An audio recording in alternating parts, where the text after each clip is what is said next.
ಮಾಮೂಲಿ ಗುರುವಾರ ಚೆನ್ನಾಗಿ ಊಟ ಮಾಡಿ ಮನ್ಕೊಂಡವ್ರೆ. ಬೆಳಗ್ಗೆ ಎದ್ದು ಒಂಚೂರು ಎದೆ ನೋವು ಅಂದ್ಬಿಟ್ಟು ಅಲ್ಲಿ ಇದ್ರ ಹತ್ರ BGS ಅಲ್ಲಿ ತೋರಿಸೋರೆ. ಅಲ್ಲಿ ಅಷ್ಟೇ ಓಪನ್ ಹಾರ್ಟ್ ಸರ್ಜರಿ ಮಾಡಲ್ಲ, ಇಮಿಡಿಯೇಟ್ ಇದಕ್ಕೆ ಹೋಗ್ಬಿಡಿ ಜಯದೇವಾಗೆ ಅಂತ ಅಲ್ಲಿಂದ ಆಂಬುಲೆನ್ಸ್ ಮಾಡಿ ಕಳಿಸಿದ್ರು.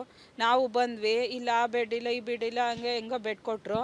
ಸರಿ ಇನ್ನು ಟ್ರೀಟ್ಮೆಂಟ್ ಸ್ಟಾರ್ಟ್ ಮಾಡೋ ಶುಕ್ರವಾರ ಎಲ್ಲ ಮಾಡಿದ್ರು, ಶನಿವಾರ ಎಲ್ಲ ಮಾಡಿದ್ರು, ಭಾನುವಾರ ಎಲ್ಲ ಮಾಡಿ ಇವತ್ತು ಬಂದ್ಬಿಟ್ಟು ನಾಳೆ ಡಿಸ್ಚಾರ್ಜ್ ಮಾಡ್ಕೊಂಡು ಹೋಗ್ಬಿಡಿ, ಅಕ್ಟೋಬರ್ಗೆ ಡೇಟ್ ಕೊಟ್ಟಿದ್ದೀವಿ, ಆಪ್ರೇಷನ್ ನಿಮ್ಮ ಡಾಕ್ಟ್ರು ಫುಲ್ ಬ್ಯುಸಿ ಆಗಿಬಿಟ್ಟವ್ರೆ, ಅಕ್ಟೋಬರ್ಗೆ ಬನ್ನಿ ಅಂದರು.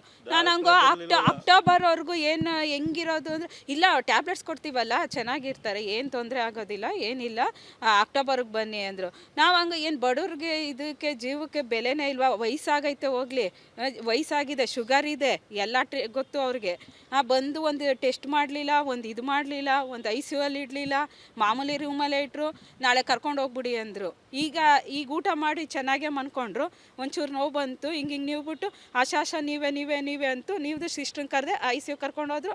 ಇಲ್ಲ ಆಗೋಯ್ತು, ಹಾರ್ಟ್ ಎಲ್ಲ ನಿಂತೋಯ್ತು, ಮುಗೀತು, ಹೋಗಿ ಮನೆಗೆ ಅಂತಾರೆ. ಈಗ ಹಿಂಗೆ ಆಗೋದ್ರೆ ಹೆಂಗೆ ಜೀವನ ಅಂತ.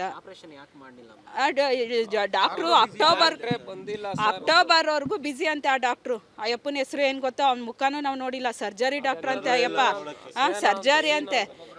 ಇನ್ಫ್ಲೂಯೆನ್ಸ್ ಇದ್ರೆ ಮಾತ್ರ ಇಲ್ಲಿ ಬೆಲೆನಾ? ನಮ್ಮಂಥ ಬಡವ್ರಿಗೇನು ಬೆಲೆನೇ ಇಲ್ಲ ಇಲ್ಲಿ.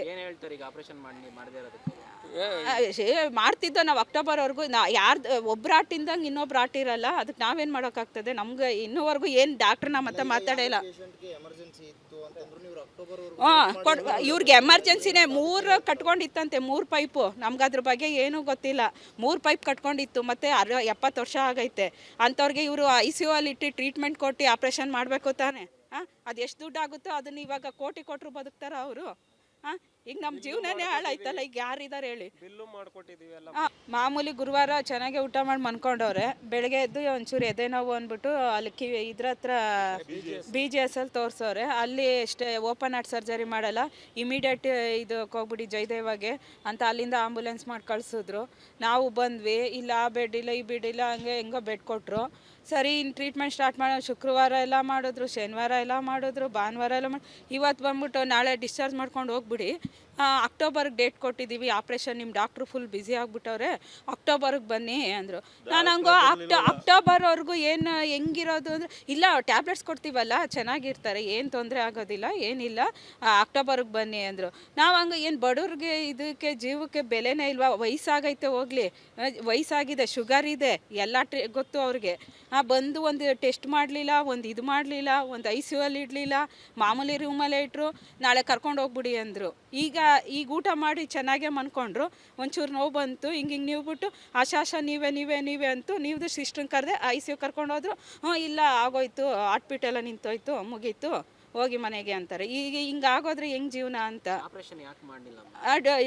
ಡಾಕ್ಟ್ರು ಅಕ್ಟೋಬರ್ವರೆಗೂ ಬ್ಯುಸಿ ಅಂತೆ. ಆ ಡಾಕ್ಟ್ರು, ಅಯ್ಯಪ್ಪನ ಹೆಸರು ಏನು ಗೊತ್ತೋ, ಅವ್ನ ಮುಖನೂ ನಾವು ನೋಡಿಲ್ಲ. ಸರ್ಜರಿ ಡಾಕ್ಟ್ರ್ ಅಂತೆ ಅಯ್ಯಪ್ಪ, ಸರ್ಜರಿ ಅಂತೆ.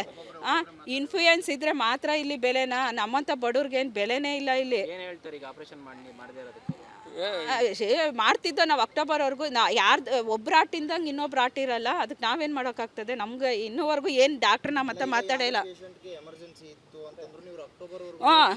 ಇವ್ರಿಗೆ ಎಮರ್ಜೆನ್ಸಿನೇ 3 ಕಟ್ಕೊಂಡಿತ್ತಂತೆ, 3 ಪೈಪು. ನಮ್ಗೆ ಅದ್ರ ಬಗ್ಗೆ ಏನೂ ಗೊತ್ತಿಲ್ಲ. 3 ಪೈಪ್ ಕಟ್ಕೊಂಡಿತ್ತು, ಮತ್ತು 70 ವರ್ಷ ಆಗೈತೆ ಅಂಥವ್ರಿಗೆ ಇವರು ICU ಅಲ್ಲಿ ಇಟ್ಟು ಟ್ರೀಟ್ಮೆಂಟ್ ಕೊಟ್ಟು ಆಪ್ರೇಷನ್ ಮಾಡಬೇಕು ತಾನೆ. ಅದು ಎಷ್ಟು ದುಡ್ಡು ಆಗುತ್ತೋ ಅದನ್ನ ಇವಾಗ ಕೋಟಿ ಕೊಟ್ಟರು ಬದುಕ್ತಾರ ಅವರು? ಈಗ ನಮ್ಮ ಜೀವನನೇ ಹಾಳಾಯ್ತಲ್ಲ, ಈಗ ಯಾರಿದ್ದಾರೆ ಹೇಳಿ?